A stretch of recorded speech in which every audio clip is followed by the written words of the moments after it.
Buenos días chicos, bienvenidos al diferenciado de termodinámica. Esta clase corresponde al día viernes 3 de abril y como es de costumbre los días viernes vamos a trabajar con las guías de PSU en la asignatura de física.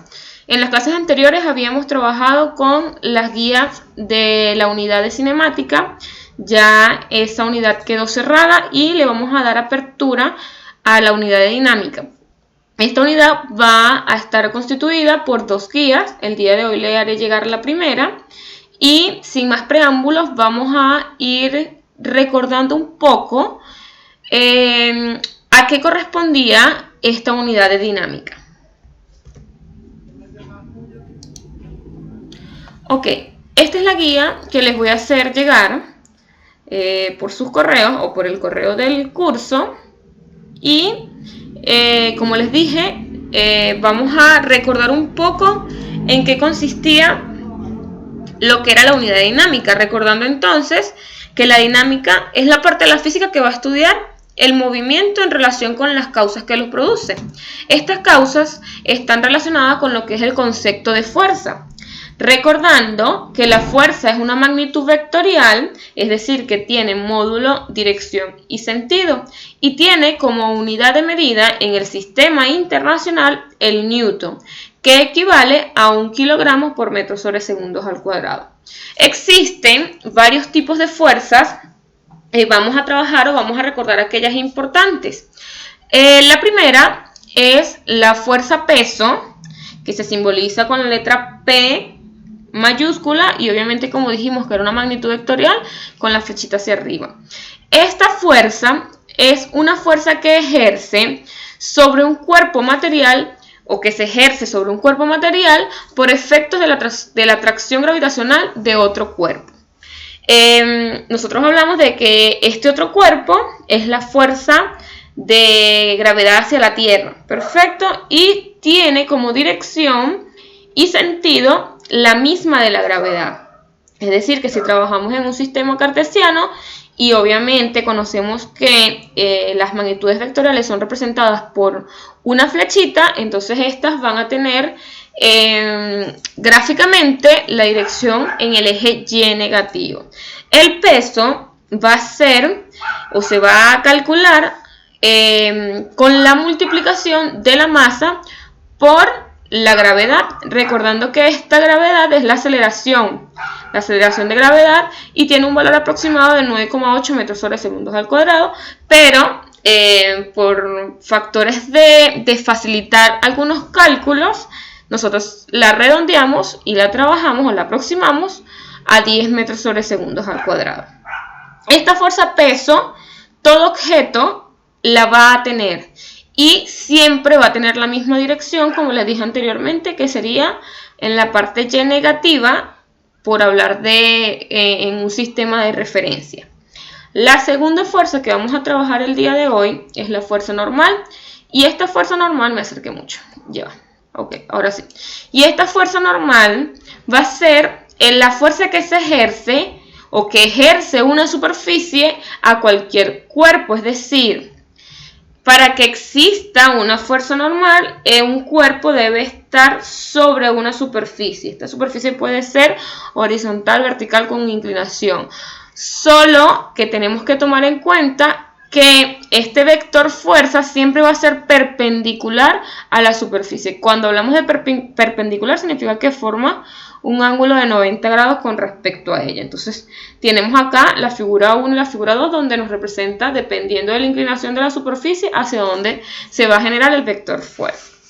Entonces, claro, para que exista una fuerza normal debe existir una superficie donde esté apoyado el cuerpo, perfecto.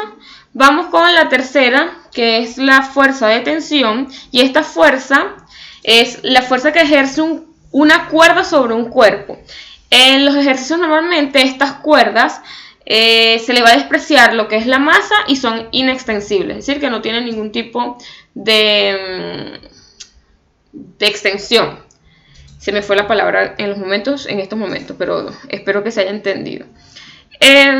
Entonces, sabemos, para que exista fuerza normal tiene que haber superficie, para que exista una tensión tiene que haber entonces una cuerda. La tensión la vamos a simbolizar con la letra T mayúscula y la fuerza normal con la letra N mayúscula. La cuarta fuerza, que es más común, es la fuerza de fricción.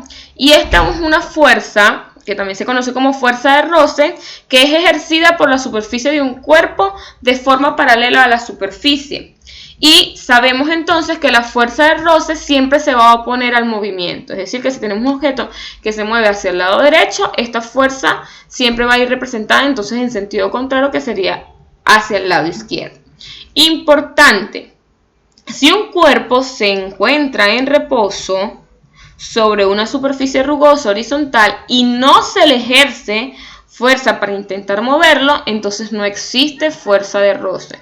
Es decir, para que exista una fuerza de roce debe existir antes de esto una fuerza previa para tratar de mover el cuerpo. Perfecto. Entonces, dentro de estas fuerzas de fricción hay dos clasificaciones.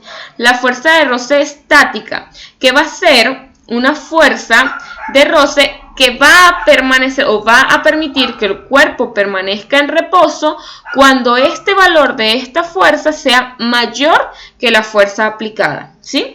Ejemplo, si tengo una fuerza de roce de 10 newton y yo le aplico una fuerza de 3 newton, obviamente el objeto va a permanecer en reposo porque la fuerza de roce va a ser mayor a la fuerza aplicada, ¿sí? Entonces, en ese caso, nosotros hablamos de que estamos en presencia de una fuerza de roce estática. Pero ahora bien, cuando la fuerza aplicada es mayor que la fuerza de roce, entonces allí aparece lo que nosotros conocemos como fuerza de roce, voy a subir aquí, como fuerza de roce cinética. Es decir, que ya acá el objeto está en movimiento. Entonces hago la diferencia. Fuerza de roce estática, el valor de la fuerza de roce va a ser mayor a la fuerza aplicada. Y fuerza de roce cinética, el valor de la fuerza aplicada es mayor a la fuerza de roce. No existe, como último punto, no existe fuerza de roce si no existe una fuerza aplicada. ¿Perfecto? Entonces eso es importante. Para que exista la fuerza de roce, anotadito por allí, debe existir una fuerza aplicada. Y tenemos acá las dos ecuaciones. Este simbolito que vemos acá es el coeficiente de roce, ya sea estático o cinético, que eso va a depender del material o la superficie en que estemos trabajando. Y eso se multiplica por la normal para tener entonces cada una de las fuerzas anteriormente trabajadas. Todos este tipo de fuerzas se representan a través de un diagrama de cuerpo libre, dependiendo de la dirección y tomando como siempre un sistema de referencia. Y las fuerzas siempre van a partir desde el centro del objeto que estemos trabajando. Entonces aquí tenemos un ejemplo para ir recordando. Ya sabemos que la fuerza normal es perpendicular a la superficie. La tensión aquí, que es esta, está una cuerda, significa que hay una fuerza de tensión, y si hay un movimiento hacia el lado derecho, entonces aparece la fuerza de roce hacia el lado izquierdo. Y el peso, que sí o sí siempre va a aparecer en los objetos. Esto más que todo a modo de recordatorio. También dentro de la dinámica se trabajan lo que son las tres leyes de Newton. Los principios de Newton, donde la primera dice que un cuerpo permanece en reposo o en movimiento rectilíneo uniforme a menos que exista una fuerza externa que actúe sobre él. Es decir, que para que exista el principio de inercia, o el cuerpo está en reposo o tenemos entonces un cuerpo a velocidad constante. Es decir, que la sumatoria de todas las fuerzas siempre va a ser igual a 0. Esto más que todo para recordar.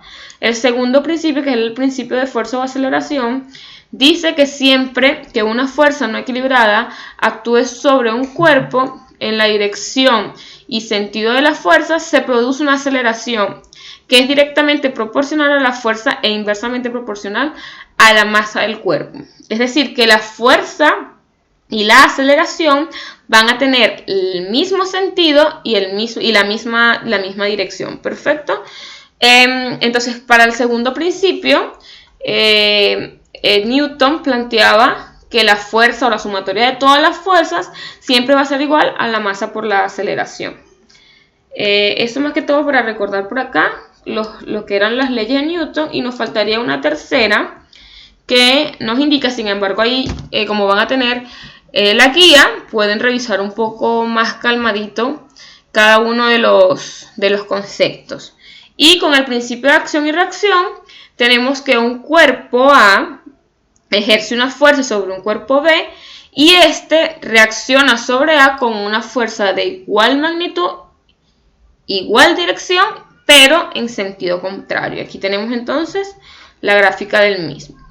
Esto yo creo que es básicamente lo que habíamos que recordar. Sin embargo, como les dije, aquí hay teoría que pueden leer para tener mejores datos o recordar un poco más lo que era el contenido.